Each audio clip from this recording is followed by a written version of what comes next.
Saya Hasim Harfa melaporkan dari Filipina.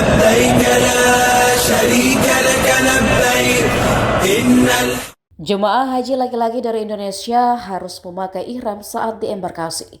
Petugas bimbingan ibadah Ustazah Anis Dia Puspita menyampaikan, jemaah haji akan mengambil miqat di Bandara Internasional King Abdul Aziz, Jeddah. Kedatangan gelombang kedua di Jeddah akan dimulai pada Kamis 7 Mei 2026. Ustazah Anis menyampaikan bandara menjadi lokasi miqat karena selurus dengan tempat miqat Yalamlam. Miqat ini yang dimaksud adalah tempat miqat Makani, batas lokasi untuk memulai niat ihram haji atau umrah.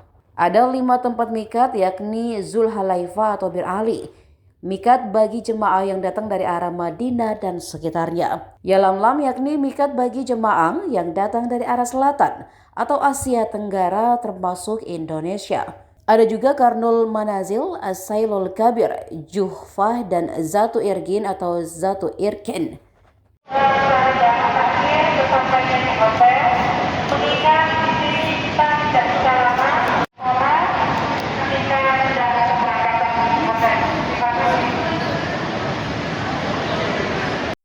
Untuk jemaah haji Indonesia gelombang kedua mungkin ada imbauan penggunaan kain ihram seperti embarkasi.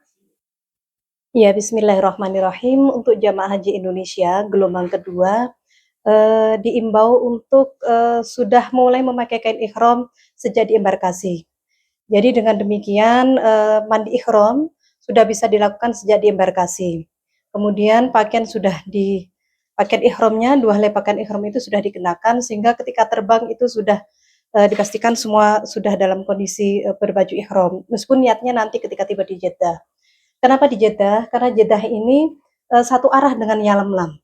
Karena ketika kita mewajibkan misal harus jamaah haji harus berniat ihram ketika di atas di Yalamlam, ketika pesawat melewati Yalamlam, itu ada masyaqqah, ada kesulitan. Kenapa? Karena kecepatan pesawat ini kan luar biasa ya. Khawatir ternyata kita terlalu cepat atau terlambat, meskipun akan sah-sah saja. Tapi untuk kemudahan dan supaya tidak ada karena pakaian, mohon maaf, nanti kan harus dipastikan bahwa jamaah sudah melepaskan, terutama jamaah laki-laki, pakaian-pakaian yang dilarang. Sehingga MUI dalam hal ini pemerintah Indonesia yang juga saat ini dilaksanakan oleh Kemenhaj itu menghimbau bahwa jamaah semuanya sudah pakai baju ihram dari Indonesia, kemudian nanti mendarat di Jeddah, dipastikan dulu sebentar bahwa semua pakaian yang dilarang itu sudah dilepas dan kemudian akan kita pandu. Kami dari petugas bimbingan ibadah yang bertugas di Bandara King Abdul Aziz Jeddah akan memandu para jamaah itu untuk berniat ihram seperti itu. Dan kemudian kita tentunya akan mengingatkan kembali larangan-larangannya, konsekuensinya karena kondisi jamaah sudah berniat. Jadi apa saja yang boleh dan apa saja yang sudah masuk dalam larangan. Kenapa? Karena nanti konsekuensinya akan ada dam seperti itu.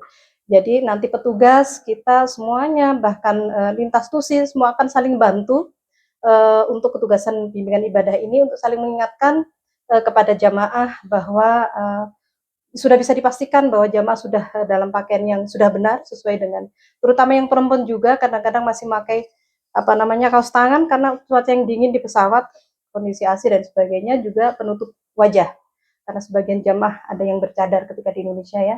Itu dipastikan ketika sudah berniat ihram sudah dilepas. Bu, kalau misalnya kan itu sudah pakai pakaian ihram, terus kita pipis kan Bu di pesawat gitu dan terkena najis, terus sampai King Abdul Aziz kan nggak mandi lagi tuh Bu, itu gimana tuh Bu?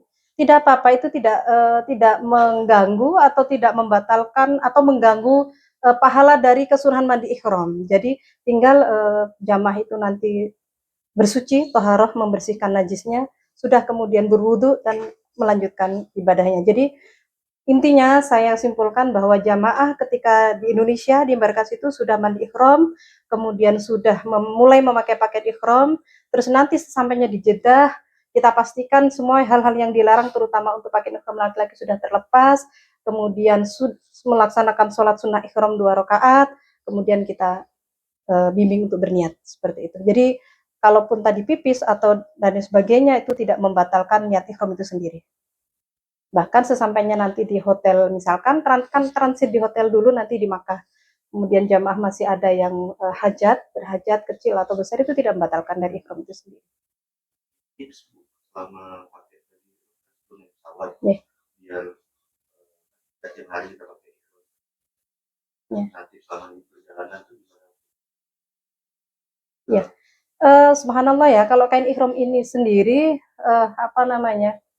cukup kalau dipakai hangat. Jadi nanti kan karena kita statusnya belum niat, jadi statusnya bisa ditangkupkan, masih bisa ditangkupkan seperti ini, menyerupai selimut gitu ya. Jadi insya Allah jamaah akan tetap nggak masuk angin, kesehatannya juga akan tetap terjaga. Dan untuk di pesawat mungkin jamaah karena tidak terbiasa tadi ya, jamaah masih boleh pakai misalkan celana pendek dan sebagainya. Nanti baru setelah sampai di Jeddah semuanya itu akan ditanggalkan sesuai dengan arahan dari para pembimbing ibadah nanti. Kemudian juga jamaah barangkali masih bisa juga untuk pakai kaos kaki. Untuk laki-laki ya, kalau perempuan itu kan bebas. Jadi tidak ada pakaian tertentu. Jadi kecuali menutup muka saja sama telapak tangan. Itu saja. Jadi kalau perempuan relatif aman dan tidak ada masalah, hanya mengingatkan untuk penutup wajah saja. Kalau laki-laki masih bisa pakai kaos kaki, kemudian masih bisa kemudian ditangkupkan seperti ini. Kalaupun pakai jaket lagi, insya Allah sudah nggak perlu. Ya, seperti itu. Karena juga pengen pakai minyak angin itu. Masih boleh Pak, masih boleh. Karena larangannya itu nanti mulainya sejak berniat. Masih boleh pakai minyak wangi, kayu putih dan sebagainya boleh.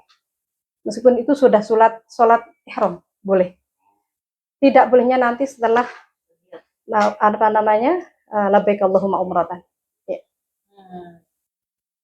Setelah melafalkan niat. Ya.